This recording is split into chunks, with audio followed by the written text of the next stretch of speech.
couldn't go in because journalists couldn't go in and only lawyers could. The usher, the one person who all day seemed to actually recognise that I was a barrister, told me to ignore her and head on in. When I went in, I opened the door and a barrister or solicitor, it was a magistrate's court, so we weren't wearing our wigs and gowns. So I think that's probably, important context. We all the professionals wear, black suit. Yes. Yeah. And so a barrister or solicitor was sitting at the back of the courtroom, and as I opened the door, she told me to wait outside of the courtroom. The usher would come and speak to me and sign me in for my case. I said to her I was the defence barrister. Has that barrister since apologised? No, she hasn't. No. And, I said I'm the defence barrister. I'm here to speak to the prosecutor. She, that would have been the opportunity to apologise, to be honest. She could have said sorry then, but no, she said, "Oh, I see," and turned around. And she was clearly embarrassed, but there was no apology.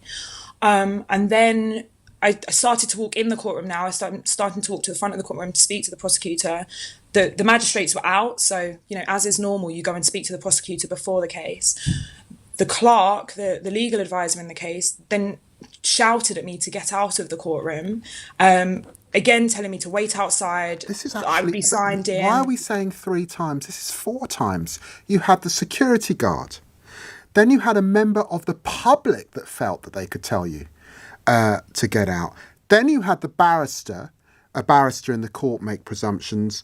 And then you had the legal advisor in the court assume that this is actually 4 occasions within a very short space of time. The assumption was that you, Alexandra Wilson, did not belong there, could not belong there, and no assumption that you were the barrister. And can you just tell me, not just how did that make you feel, but your sense of why they came to that judgment? Was it your race? Was it your gender? What do you think was going on across those 4 occasions? I think the main thing, to be honest, it did feel that it was my race, because there were other women, there were other white women going in and out of the courtroom that weren't challenged, that weren't stopped. There were other white men going in and out of the courtroom. The barrister who told me to leave the courtroom wasn't particularly old herself. Some people have said, is it because you look young? There were plenty of young looking people. It's the magistrate's court. It's very common to see junior barristers in the magistrate's court. Right, it's not... it's not particularly unusual. So it did feel that actually I was being challenged. I was dressed the same as everyone else. I was wearing a black suit, a black handbag, black shoes. There was no reason. The only thing that separated me from all the other people was that I wasn't white. Alexandra, this is an appalling day for you, clearly. Has it happened before? Many times, to be completely honest, many times. And the reason I tweeted about it that day was because it had happened so many times on one day. And for me, when I got shouted at, I wanted to cry. And, I had a client outside the courtroom waiting for me. I was so humiliated. And it just felt like this was just too much, and that I'd been taking it on the chin every time it happened. And I have a bit of a platform, so I thought, actually, this is time to speak out about this. And what's been so difficult, David, actually, is, you've said it, and so many other black barristers have said that they've had the exact same thing.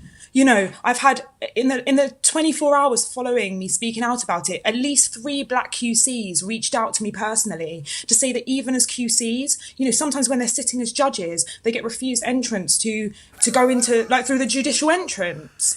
And it's like that, is this just the price of being a minority? I.e., wherever you're a minority and in a minority situation, you have to accept that people will get it wrong. There'll be some saying, "Oh, come on, you're fortunate. You went to Oxford. You're a barrister. So people made a little mistake. What's the big deal?" And that shouldn't be the case. That's the key thing. Why should it be that when I go to work, I can't be recognised for my job? And the point is that, I'm not expecting any kind of preferential treatment being a barrister. At the end of the day, and I've said this before, everyone should be spoken to with respect. For me, actually, it was really, it highlighted a huge problem that anyone even gets shouted at. That for me was a huge thing. I was like, no defendant should be shouted at anyway. But the least I expect is to be able to do my job without being stopped and sent out of a room.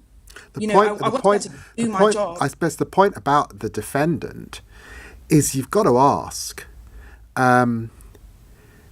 if you're treated like that as a young black woman in this court, what confidence can black people have if they are a defendant in a criminal court in this country? Absolutely. And I think that's the scariest thing, to be honest. I completely echo that. I think, you know, knowing that I am as qualified as every other barrister in there, how worrying is that for, you know, many of my clients who are young black defendants? You know, how can I reassure them that this is a really fair system? And what if they see me being treated like that too? You know, and I'm sure there have been many times where, you know, there have been times where I've had white clients and, you know, the usher has approached them and asked them, you know, for, like, assuming their counsel and saying, you know, is your client ready? I'm like, hello, actually, I'm the barrister. I mean, You know, Alexandra, you've done. I mean, this is extraordinary, and I've got a young daughter at home. She's only 6, but it's my dream and my wife's dream that one day she's as successful as you are. I mean, my God, I will have died and gone to heaven. And the idea, and that, you know, that will be in another 20 years. I don't want to be sitting here in another 20 years with this same old story going on of stereotyping and discrimination that's so profound and cuts so deep, because clearly it cut pretty deep, and you're being required to be resilient, to kind of be tough, to get on with it, presumably. yeah, absolutely. And I agree. I think now I'm grateful that the press and stuff have picked up on it. It's highlighted to so many people what so many black barristers are going through day in, day out. It's not good enough. And I think I appreciate that, you know, the head of the court service has apologized, but we need to see action. We need to see change now. Like, we need to see not just basic equality and diversity training. We need to see actually anti-racist training. Like, people need to know that there are these problems and how they can practically overcome a lot of these issues. Like, people need to be conscious of the fact that actually when someone walks into the building, there shouldn't be any assumptions. You can just ask a question. What are you here for? You know, that there doesn't need to be, you know, are you a defendant? There doesn't need to be any assumption underlying anything that you're saying. And one of the things I've picked up on from speaking to some other people this week about it is, you know, sometimes the people making these assumptions, they're not always white.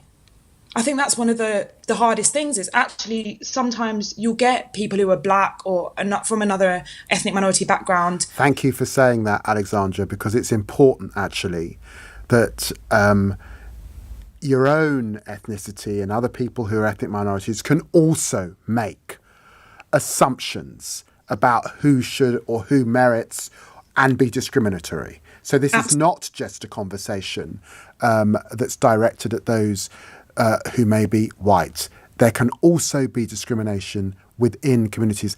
Alexandra, I'm going to end it there. Thank you from the bottom of my heart for interrupting your Saturday afternoon to share this story once again with us. I wish you the very, very best of luck as Shadow Justice Secretary. Thank you for doing what you're doing.